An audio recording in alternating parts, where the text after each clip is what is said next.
अस्सलाम वालेकुम, नमस्कार, सत श्री अकाल एंड गुड इवनिंग। मैं हूं आरज़ू काज़मी और आप देख रहे हैं पॉइंट ऑफ व्यू। और आज ही हमें ज्वाइन किया है डॉक्टर इश्तियाक अहमद साहब ने। सबसे पहले तो सर ईद मुबारक। आज ईद का दिन है और आप इंडिया में हैं, तो हमने कहा कि हम आपसे पूछें कि वहां पर क्या जुल्म हो रहा है मुसलमानों पे। ईद करने दे रहे हैं कि नहीं करने कर पा रहे वो। एक सबसे पहली बात नोट करें कि हैदराबाद जो कई मिलियंस का बड़ा शहर है, उसकी हम्म 65% पॉपुलेशन जो है वो मुसलमानों की है। 65%। सो हिंदुस्तान में एक शहर जिसमें मुसलमान डिस्टिंक्ट मेजॉरिटी में है वो हैदराबाद है। आपको पता है ये निज़ाम ऑफ हैदराबाद और उससे पहले मुगलों की यहाँ पे बड़ी इन्फ्लुएंस, यहाँ बड़े पैलेस, ये सारे कुछ होते थे। तो यहाँ पे तो वारे न्यारे ही हैं मुसलमानों के। कल शाम को हम गए हुए थे खाना खाने, तो फिर मैं रोड्स के इर्द गिर्द देख रहा था, तो जो वो ईद की फेस्टिविटीज हैं वो रात को ही तकरीबन शुरू हो गई थी। तो कहना कि हम्म हिंदुस्तान में मुसलमानों के साथ जुल्म हो रहा है, कम से कम मेरी आंखों ने तो नहीं देखा। हाँ, कुछ हुए थे केस लिंचिंग के, ये वो, उस हम्म पर बहुत पब्लिक आउटक्राई भी हुई थी। देखें यहाँ पे जो पब्लिक है ना, वो भी रिएक्ट करती है हमारे यहाँ। हम्म आप जैसे लोग, बाकी लोग, यूट्यूबर्स, कुछ अच्छे जर्नलिस्ट ये करते हैं, बाकी तो हमारे यहाँ उस किस्म की सिविल सोसाइटी बन ही नहीं सकी जो चैलेंज कर सके। इंडिविजुअल्स हैं, लेकिन यहाँ पे तो मिडिल क्लास बहुत बड़ी है आरजू। बिल्कुल। और कहते हैं मतलब ये Hyderabad is the city of pearls. तो मैंने हम्म कहा यार इसका जिक्र ना कर देना, वरना स्टॉकहोम से मेरे पे हुक्म हो जाएगा जी पर्ल्स लेके आओ, मैं क्या क्या चीजें लेके चलूं। But this is called the city of pearls. हाँ जी। ठीक। पर्ल का बिल्कुल सही। उर्दू में क्या तर्जमा होता है पर्ल्स सर का? पर्ल ही कहते हैं सर, मोती जो होते हैं बस, मोती वही मोती। पर्ल ही है सर। हाँ, आई और फिर अंडरस्टैंड। लेकिन ये कि वो बड़े खूबसूरत सर उसके जेवर बनते हैं, लोग यहाँ पर हाँ भी हाँ बड़ा हाँ, पसंद करते तो हैं। वो ये बिल्कुल। कैपिटल है हैदराबाद जी। पर्ल इंडस्ट्री का। उन्होंने बिल्कुल। लिखा कि 40 बिलियन का हमारा एनुअल यहाँ से बिजनेस होता है। और यहाँ पे तो अच्छा, बेंगलोर में भी दो सबसे बड़े बिजनेस हाउसेज और जिन्होंने प्रॉपर्टी ओनर्स हैं वो मुसलमान हम्म हैं। एक है अजीम प्रेम जी, जो बोरी मुसलमान है, और एक है इरफान रजाक साहब, प्रेस्टीज उनकी इंडस्ट्रीज का नाम है। हम्म वो मेमन है, कच्ची मेमन जो सुन्नी होते हैं। जी हाँ, जी। तो और फिर यहाँ पे इस्माइलियों का भी बड़ा पोजीशन है। हम्म बेंगलोर में बहुत शिया है, हैदराबाद में भी मेजॉरिटी सुन्नियों की है, लेकिन ठीक ठाक है। और मैंने ये सुना है कि कभी यहाँ शिया सुन्नी फसाद नहीं हुआ हैदराबाद में। कभी हुआ होगा किसी जमाने में, बट नॉट। तो यहाँ पे देखो, as you move away from northern part of the subcontinent, तो गुंडागर्दी जो है, बदमाशी हमारी तरफ से शुरू होते होते होते इधर आती है। और फिर विंध्या माउंटेन्स की ब्रेक ऑफ के बाद इधर लोग बड़े सिविलाइज्ड और शरीफ लोग हैं। तो बिल्कुल ऐसे ही लगता है। यहाँ के जी। मुसलमान भी और बाकी भी आके उसी तरह के हो जाते हैं। मुझे बहुत खुशी हुई, यानी जहाँ पे मुहर्रम भी एहतराम हम्म से हो, जहाँ ईद भी हो, बकरीद भी हो, ईद मिलाद भी हो, और ये सारे दिवाली, होली, इसमें सब हिस्सा हम्म, लें, तो ये ब्यूटी है इंडिया की। और हैदराबाद बिल्कुल। Is a great example of it. अब तो देखें ना, हैदराबाद और एक नई स्टेट बनी है इंडिया के अंदर, हम्म तेलंगाना, आंध्रा से अलग करके। हम्म और ये 5 करोड़ की एक है, नॉट अ बिग स्टेट। तो इसको उसके बनने से और भी फायदा हो गया। और one argument I want to give you, हालांकि मैं ठेठ पंजाबी हूँ, आई वुड से कि सराइकी लोगों को भी उनको सूबा दे दो पंजाब के साउथ में। हम्म क्योंकि लोग क्यों भाग के आए यार भावलपुर से लाहौर अपना काम करवाने के लिए। बिल्कुल। अरे जो आज की स्टेट जो है, डिलीवरी तो होना चाहिए। आज 3 बंदे मुझे मिलने आ गए हैं सुबह से, तो मैंने तुम्हारे लिए टाइम वो देख देख के ना निकाला है कि मैंने कहा आपसे भी थैंक यू बात। सर। हाँ, तो बिल्कुल सर, बहुत अच्छा हो गया सर, क्योंकि ईद का दिन है और आपका शो जो है वो एज अ ईद गिफ्ट जो है वो लोगों को मिलेगा। लेकिन बिल्कुल। सर मुझे एक चीज और सर मुझे बताइए। जी जी, आप कर नहीं, कंप्लीट नहीं, मैं जी। कह रहा हूँ कि क्योंकि मैं एक मुस्लिम मेजोरिटी शहर में हूँ, तो हम्म मैंने अपनी आंखों से देखा है कितनी जगमग है यहाँ पे। और यहाँ पे भी इतने नाम से पता लग जाता है ना, कोई अब्दुल्ला, कोई एक पेशावर वो है होटल, सारा कुछ तो यहाँ पे है। तो ऐसे है भाई आरजू, मेरे ख्याल से कि हिंदुओं का दिल बहुत बड़ा है, ये मानना पड़ेगा। बिल्कुल ऐसा मैं ही है। आज तक इससे फरार करता रहूं इस आइडिया से, लेकिन उनमें कैपेसिटी है बहुत एब्जॉर्ब करने की कि ठीक है यार आप अपना तरीका कर लें। हमें भी बिल्कुल।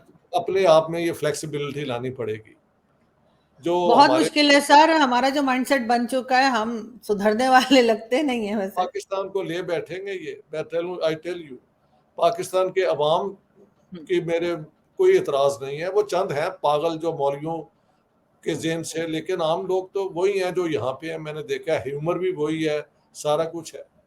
सिर्फ हम लोग लाउड है, हम हम्म, एग्जीबिशनिस्ट हैं। बिल्कुल ऐसा है, क्या बिल्कुल आपको ऐसा पता ही है सर। चला कि शाम को एक पार्टी हो रही थी जहां पे ये सारे जो नाच कर रहे थे वो इस किस्म का था कि you had to go from there. और हम्म, दिन के वक्त वो सारे वो पारसा मुसलमान है यार, ये धोखेबाजी बेकार चीज है। अब आप करें सवाल, मैंने आपको फुल बिल्कुल बात की। बिल्कुल ऐसा ही है सर। और यहाँ पर भी लोगों को खुश होने की इजाजत होनी चाहिए। यहाँ तो एक बिल्कुल। तमाशा लगा देते हैं। लेकिन सर, अब मैं आपसे ये भी पूछना चाह रही थी कि सर 76 ईयर्स हो गए, पाकिस्तान आखिर अपनी इकोनॉमी को संभाल क्यों नहीं सका? कौन जिम्मेदार है? क्या स्टैब्लिशमेंट और फौज की गलती है? क्या पॉलिटिशियंस ऐसे थे? क्योंकि कब से, मैंने तो जब से होश संभाला है यही देखा है कि नवाज शरीफ साहब कहते थे कि जी हम कटोरा जो है ना वो कशकोल हम तोड़ देंगे, और उसके बाद नया कशकोल लेके निकल पड़ते थे।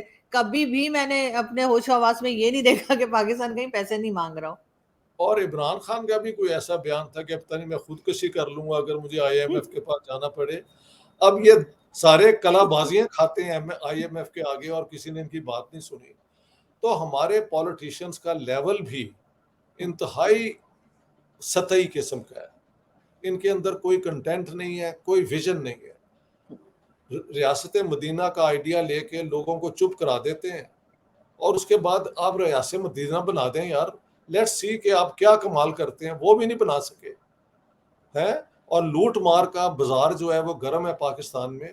यहाँ पे भी देखो करप्शन करप्शन होगी और बिजनेस शायद चलती इस तरह है, लेकिन सारा पैसा इंडिया में रहता है और इन्वेस्टमेंट होती है। कल इत्तफाकन जब हम जा रहे थे ना शाम का खाना खाने एक रेस्टोरेंट में, तो एक बिल्कुल ऑर्डिनरी क्लोथ्स में कोई मिला, हाथ उत मिलाए, तो बाद में उन्होंने कहा do you know who is. मैंने कहा नहीं जी। उन्होंने कहा कि ये इंडोनेशिया के पास इनको ही ओन्स एन आइलैंड, और उस आइलैंड से आयरन और ये वो करते हैं, माइंस हैं जहाँ से ये लाते हैं और सारी दुनिया को देते हैं। But he lives a very simple life. शायद पाँव में जूतियां भी चप्पल टाइप ही थी। और सो इनमें वो दिखावा नहीं है। बट हर बंदा जो मुझे मिल रहा है वो आईटी का एक्सपर्ट है, कोई कुछ है और कोई आर्टिफिशियल इंटेलिजेंस में है। So India is going up up up in a big way. इनकी सियासत पे मैं बात नहीं करता क्योंकि ये उनका इंटरनल है। आई एम जस्ट अ गेस्ट। अलबत्ता सबको मैं एडवाइस दे रहा हूँ कि this is the right path you have taken. Don't bring religion into your politics. Religion belongs to the individual and has a right. जहां पे वो किसी को तंग नहीं कर रहे तो उनको उसमें रहने दें। हाँ, टेररिस्ट ऑर्गेनाइजेशंस हों कुछ हों, आप जहां भी देखें उनके ऊपर आप सख्त कानून बनाएं ताकि किसी को नुकसान ना पहुंच सके। तो मेरी ये एडवाइस यहाँ पे है। पाकिस्तान में आप भी जानती हैं, मैं भी जानता हूँ, कह कह के हम थक गए हैं कि खुदादा करो खौफ, अकल करो। पाकिस्तान के अवाम का भी कोई हक है इस ईद में खुशी मनाने का। जहां बाजार के अंदर दुकानें नहीं चल रही, नौकरियां बच्चों के पास है नहीं, वहां पे काहे की ईद की खुशी होगी। हाँ, जिनके पास पैसे हैं वो एक बकरा कर देंगे या एक ऊंट या कुछ ऐसा करके, तो अगले साल तक उन्होंने अपना जो है ना सोशल काम कर दिया है। एक इंदी फाउंडेशन, एक अखुवत सुना कुछ है, या कुछ ऐसे लोग पाकिस्तान में भी चैरिटी करते हैं। पाकिस्तान के लोग तंग नजर नहीं है इस तरह। लेकिन जहां स्टेट की लीडरशिप होती है ना, जो आपको लीड करती है, वो यहाँ पे तो है, पाकिस्तान में पहले दिन से नहीं थी।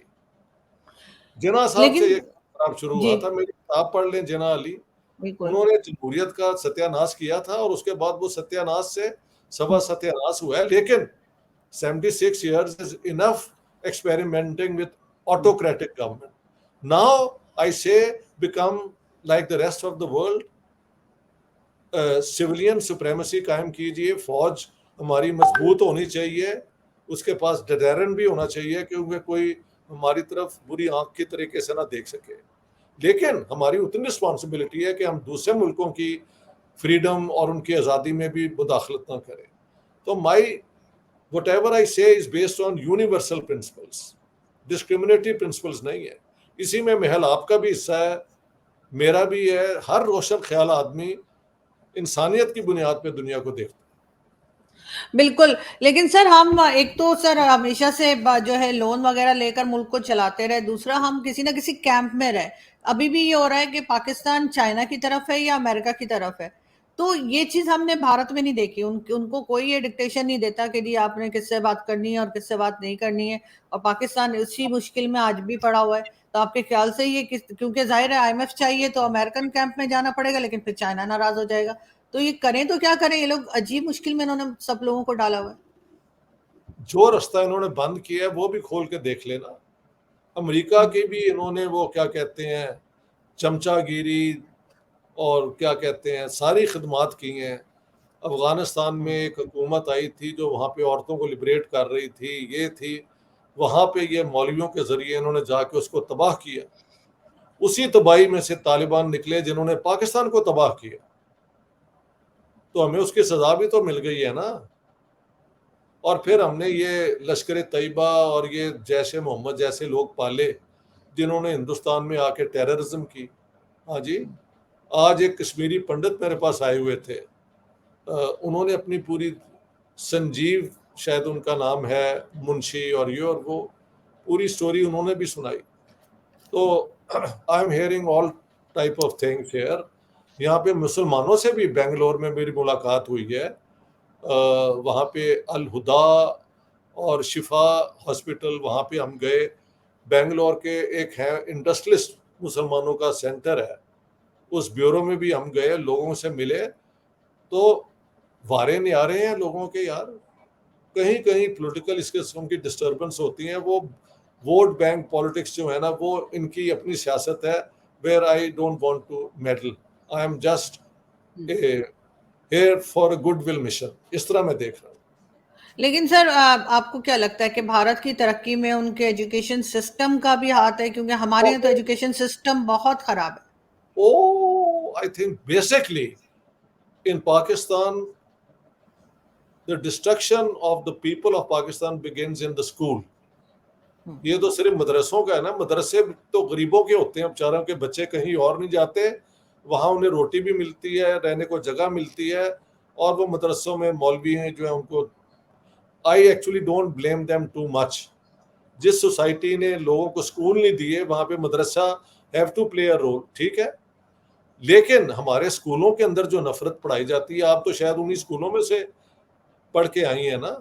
जब मैं सर पाकिस्तान मेरे स्कूल में नहीं पढ़ाई गई नफरत, सर मेरे स्कूल में नहीं पढ़ाई गई। स्कूल में पढ़ा हूँ तो वहां पे कोई ऐसी नहीं थी, लेकिन आम स्कूलों के अंदर हिंदू हिंदू हेट्रेड और इंडिया हेट्रेड है। जब ये दोनों बीमारियां पाकिस्तान खुद उनसे आजाद नहीं ना होगा, क्योंकि मैं क्योंकि हाँ, बिकॉज सर मेरा स्कूल था ट्रिनिटी मेथोडिस्ट चर्च स्कूल, तो सर मैं चर्च स्कूल में पढ़ूंगी तो जाहिर है वो मदरसे वाली चीज तो मुझे नहीं सिखाई जाएगी। Saint Anthony's high school Lahore and then FC college Lahore and then Punjab university and then Stockholm and Sweden and all that. तो मैं वो तंग नजर स्कूलों में उस किस्म की एजुकेशन में मिला ही नहीं। मेरे तो टीचर बड़े एनलाइटेंड थे जिन्होंने हर मौके पे जिंदगी में मुझे रैशनल होने में, पढ़ाई लिखाई करने में, मुझे ये जो आजकल है वहाँ वो कहते हैं कि सब कुछ, मसलन मैं मिला पाकिस्तानी साइंटिस्ट को while I was in Pakistan, तो मैंने कहा यार आप वहाँ पे वो जो है डार्विन की थ्योरी ऑफ एवोल्यूशन कैसे पढ़ाते हैं? वो कहते हैं जी हमें इंस्ट्रक्शन है कि आप वो थ्योरी पढ़ाएं और कहें ये एक थ्योरी है, लेकिन कुरान के मुताबिक और इस्लाम के मुताबिक ये पता नहीं क्रिएशन थ्योरी 7-8 दिन में जो भी है फॉर्मूला, ये सारी दुनिया बनी और जोड़े आए, जो बाइबल में है यहूदियों की और फिर क्रिश्चियंस की, वही उसकी एक फॉर्म मुसलमानों के पास है। तो अब क्या किया जाए, यानी you have created a problem when you are teaching about botany, biology and so on, you should stick to science, और फेथ को आप अलग रखें। हमारे यहाँ faith over rules science, reason and evidence. तो यही सत्यानाश है पाकिस्तान का, कि जहां पे एक आइडियोलॉजिकल स्टेट, और वो भी ऐसी आइडियोलॉजिकल स्टेट जो 7वीं सदी की वैल्यूज को 21 सदी में लाना चाहती है, इससे ज्यादा फरार हकीकत से और कोई नहीं है। तो ये जुल्म है पाकिस्तान के अवाम के साथ। और यहाँ पे तो मैंने देखा यार, आज 3 लोग आए हुए थे आईटी के, उनमें से एक आर्टिफिशियल इंटेलिजेंस का। भाई, people are talking in terms of billions of things in which India is involve at all levels, और वो कहते हैं यार we are ready to help Pakistani people जिनका बुरा हाल है, आपकी हुकूमत तो तैयार हो, हम आपको आउटसोर्स कर देते हैं, आप वहां से कमाई करें, घरों को चलाएं। तो ये है कि एजुकेशनल सिस्टम जो पाकिस्तान का है, वो it is the enemy of knowledge and enlightenment, and it defies reason and evidence. तो वो कोई एजुकेशन नहीं है, वो है indoctrination into believing into something called whatever, जो ये इन्होंने नैरेटिव बनाया हुआ है। इस पे कई किताबें पाकिस्तानियों ने लिख चुकी हुई हैं, आपसे है जिक्र हुआ है कि और बाद में रुबीना सहगल, डॉक्टर नैयर, अहमद सलीम, ये चंद किताबें तो मेरी आंखों के सामने से गुजरी हैं। और आप जैसे लोग भी तो हर बात रोज करके हकीकत ला रहे हैं ना, आप किताब लेकिन इल्म तो लाते हैं लोगों के पास। हाँ, लेकिन सर पाकिस्तान में मैंने ये भी देखा है कि एजुकेशन सिस्टम तो खैर काफी खराब है, लेकिन सर लोग भी शौकीन नहीं है, लोग पढ़ते भी नहीं। जैसे आप बुक्स बता रहे हैं, मुझे याद है तारिक फतेह साहब कहते थे किसी से बात हो तो पूछो आखिरी किताब कौन सी पढ़ी थी। तो ये लोग तो सर रीडिंग वीडिंग का इतना कुछ है नहीं, और जो बुक शॉप्स थी वो बंद कर करके वहां पे टिक्के कबाब की दुकानें खुल गई हैं, यहाँ पे बहुत कम शॉप्स रह गई हैं। मैंने मेरी अपनी आंखों से देखा है, और खून की आंखों मैं देखता हूँ जब एक दुकान बंद होती है और टिक्का कबाब वहां पे आ जाता है, और वही लाहौर का कैरेक्टर है। मैं तो कहता हूँ कि आप लाहौर के पंजाबी ये वो घर में बुला के आपको खाना खिला देंगे हजारों में, लेकिन फिर भी कहेंगे कि किताब उन्हें आप फ्री दें। और मैं कह यार, मैं किताब लिखी है ते मैं ਤੁਹਾਨੂੰ फ्री कितों दिया है, एक तो मैं पब्लिश करा लिखा, फिर पब्लिशर मैं क्या नजम सेठी ਨੂੰ ਕਹੋ ਤੁਹਾਨੂੰ फ्री दे, मेरे वासिस नहीं है। ये हाल है लोगों का। सर ये क्या सर, ये आप बुक्स देख रहे हैं ना, मेरे पीछे बुक्स रखी हुई है, जब कोई मेरे घर में पार्टी होती है मैं ये बुक्स हटा देती हूँ, क्योंकि मुझे पता है कोई ना कोई आके बुक उठा के ले जाएगा और फिर वापस नहीं मिलनी मुझे। और उन्हें शर्म नहीं आती मुझे कि सर कोई किताब नहीं मिल सकती। मैं क्या यार बात सुनो, मैंने इतने साल मेहनत करके लिखी है, पब्लिशर ने उसमें इन्वेस्ट किया है, खुदा दा खौफ जे मेरे वासिस नहीं है। और मैं क्या, मेरे साथ वो फिर सॉफ्ट कॉपी मुझे भेज देते हैं, जो मुझे मेरी किताब की सॉफ्ट कॉपी भेजता है मैं उसे अनफ्रेंड कर देता हूँ। मैं क्या यार ये तुम अजीब बकवास है, मेरी लिखी हुई किताब मजा ही नहीं आता सर, बुक में बिल्कुल मजा नहीं आता है ही नहीं कि ये पब्लिशर कौन होता है और राइटर क्या होता है। वो जेब पुत्रा आइडियोलॉजी हमारी बन चुकी है। हाँ बिल्कुल, पढ़ाई लिखाई नहीं करनी, वीडियो देख के सारी बातें तैयार हो गई, लड़ाई के लिए तैयार हो गए। और मैं क्या, पहले किताब पढ़ लो मेरे पे, अगर मेरा भी थीसिस एक्सेप्ट करते हो, रीड माय बुक, बजाय दूसरे के माँ बहन की गालियां शुरू हो गई मेरी वो एक वीडियो सुन के मेरे हक में। और मैं क्या प्लीज ना करया करो, पढ़ाई करया करो, ए देखो मेरा हाथ। लेकिन वो है ही नहीं। वो बुल्ले शाह ने उस जमाने में कह दिया था, तेनू इको अलफ दरकार, इल्मो बस करियो यार, इल्मो बस करियो यार। उसने तंज की थी मौलवियों पे, कसूर के मौलवियों पे, कि तेनू इको अलफ दरकार यानी अल्लाह काफी है, बाकी इल्म की कोई जरूरत नहीं है। तो बुल्ले शाह ने ये तंज की थी कि खुदा दा खौफ करो, लोगों को सीखने दो। लेकिन हकीकत हमारे यहाँ यही है कि इको अलफ है हमारे पास, बाकी इल्म की जरूरत ही कोई नहीं है, सारा कुछ वो कुरान और हदीस में है। और मैंने कहा मौलाना मौदूदी जो सबसे बड़े आइडियोलॉग हैं, उन्होंने माना है, उनकी वो जो थ्योरी थी उसे कहते हैं थियो डेमोक्रेसी, कि जहां कुरान और हदीस है वो तो अप्लाई करेगा, लेकिन जहां वो दोनों चुप हैं वहां पे अकल इस्तेमाल करें। ये तो उनको भी, उनकी बात भी नहीं मानते, इनके लिए हर चीज पहले से हो गई हुई है 7वीं सदी में। तो मैं कह फिर 7वीं सदी में रहो तो फिर साइकिलें और मोटरसाइकिलें और कारें भी सर लाना। 7वीं का सर, ये चौथी या तीसरी सदी में रह रहे हैं यहाँ पे तो लोग, वो जहाँ पे ऐसा भी लगता है। लोगों के साथ वैसे मैं ये ज्यादती समझता हूँ, बहुत। जो उनको चांस ही नहीं दिया गया, उनको इसे कहते हैं इंडोक्ट्रिनेशन, ब्रेन वॉशिंग। हाँ, ये हुआ है पाकिस्तान में। बिल्कुल ऐसा ही है। लेकिन सर आपका विजिट जो है वो बहुत अच्छा रहा, और काफी आपको लोग मिले भी और बहुत प्यार भी मिला। और एक जो हमने अपने जहनों में पाकिस्तानियों ने बना के रखा होता है कि जी इंडिया में लोग जो है वो पसंद नहीं करते, पाकिस्तान वालों से बात करना नहीं चाहते, इस किस्म का तो कोई इम्प्रेशन आपको नहीं दिखा बकवास, वहां बकवास, पे? बकवास। क्योंकि हम्म जितने लोग मेरे पास आए हैं और उनमें से कई हाई अप लोग हैं, हम्म और शायद गवर्नमेंट से मेरी मुलाकात नहीं हुई, आरएसएस से हुई है, बाकी भी लोग मुझे मिले हैं। They all understand Pakistan situation. वो कहते हैं आप टेररिज्म खत्म करें और हमारे साथ नॉर्मल रिलेशंस करें, देखिए आपको कितने फायदे ऑटोमेटिकली हो जाएंगे। ट्रेड रिलैक्स कर दें, ये आपके इंटरेस्ट में है। अच्छा, उन्होंने एक और बात की है और कहा है कि बताओ पाकिस्तानियों को कि we are no longer into Indo Pak equation. वो हाइफनेटेड रिलेशनशिप खत्म हमारा हो गया है। We now think of India Pacific. हमारी ओरिएंटेशन ही उधर हो गई है।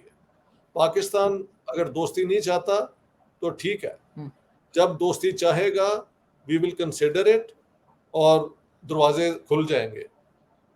लेकिन we are no longer Indo Pak, that hyphenated Indo Pak is over, we are India Pacific. हम इधर देख रहे हैं पूरे पैसिफिक ओशन की तरफ। तो उनका, और वो मुझे रिजल्ट भी नजर आता है। देखो ना जी, सिर्फ बेंगलोर के अंदर 17 लाख यानी 1700,000 आईटी इंजीनियर्स काम करते हैं, engineers.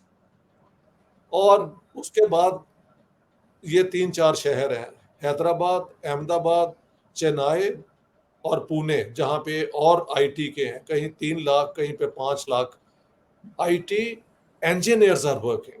So you can imagine the amount of wealth they are producing. 3 बिल्कुल। ट्रिलियन की इकोनॉमी की तरफ तो ये आ ही गए हैं। अब वो कोशिश कर रहे हैं 5 ट्रिलियन तक। कब पहुंचेंगे मुझे बिल्कुल नहीं पता, economist would tell you more. लेकिन इसमें कोई शक नहीं कि किसी किस्म की भी हुकूमत हो, उन्होंने अपना रास्ता, गलतियां भी की हैं तो उसको करेक्ट कर लिया। देखिए, अगर बिल्कुल। आप अपनी गलतियों से सीख के अपना कोर्स करेक्शन कर लेते हैं तो आप आगे बढ़ जाते हैं। सो आई बिल्कुल थिंक ऐसे ही है। Capacity and they have the wisdom and they have the foresight कि अपने बिल्कुल ऐसा ही है। देख के आप आगे बढ़े। ठीक है, बिल्कुल ऐसा ही है सर, ऐसे ही बढ़ना चाहिए आगे। और अगर कभी मैं इंडिया, अगर मेरा आना हुआ, तो मैं और किसी से मिलूं ना मिलूं, मैंने अपने दोस्तों से कहा कि मैं आरएसएस वालों से जरूर मिलूंगी, क्योंकि पढ़ा भी है उनके बारे में। लेकिन जो यहाँ पे बातें होती हैं उस पर तो खैर मुझे ज्यादा यकीन नहीं है, नहीं हमें तो बात। हर चीज में नेगेटिव बताया जाता है, लेकिन मेरा ख्याल है वो लोग इस किस्म के नहीं है। देखिए आरजू, यहाँ पे जितने लोग मिले वो they think very highly about you, और बाकी लोग जो भी मेरी तरफ आता है आई एम वेलकम। चंद लोगों ने बगैर प्रेपरेशन मुझे बुला लिया और एक ने लिख दिया Pakistani journalist in India. But then I said this is too much. If people don't know who I am और मुझे जर्नलिस्ट बना दिया तो यार इसका मतलब दे आर नॉन सीरियस। हाँ, they should know who they are talking to and I am always willing to come in there, but they don't do homework and they just. मैंने कहा यार ये भी जरूरत नहीं है कि ऐसे लोगों से मैं कम्युनिकेट करूं। बट मेरी पॉलिसी ये नहीं है कि लोगों को लेट डाउन किया जाए, क्योंकि I am here on a mission in which I think the best interests of Pakistan are served. आप हमारी बिल्कुल। हुकूमत, हमारी एस्टेब्लिशमेंट जो है उसको मैं कहता हूँ क्रिमिनल निगलेक्ट हिस्ट्री ने कभी फॉरगिव नहीं करेगी। जिस तरह इन्होंने पाकिस्तानी अवाम को जो अपॉर्चुनिटीज हिस्ट्री पेश कर रही है उनसे ये महरूम करते हैं, सिर्फ अपनी वो एक अय्याशी और लूट मार की सियासत करने के लिए। बिल्कुल ऐसे ही। लेकिन सर ऐसा नहीं करना चाहिए, क्योंकि बहरहाल इनको कहीं और जगह नहीं मिलेगी अगर ये पाकिस्तान का ये हाल करेंगे। बहुत शुक्रिया सर कि आपने आज ज्वाइन बहुत किया। बहुत मेहरबानी और ईद मुबारक सब सुनने वालों को, and specially to you Aarzoo. Thank you. All the best, thank you. Enjoy your day. Thank you sir. Thank you so much, sir. Thank you, sir. Thank you.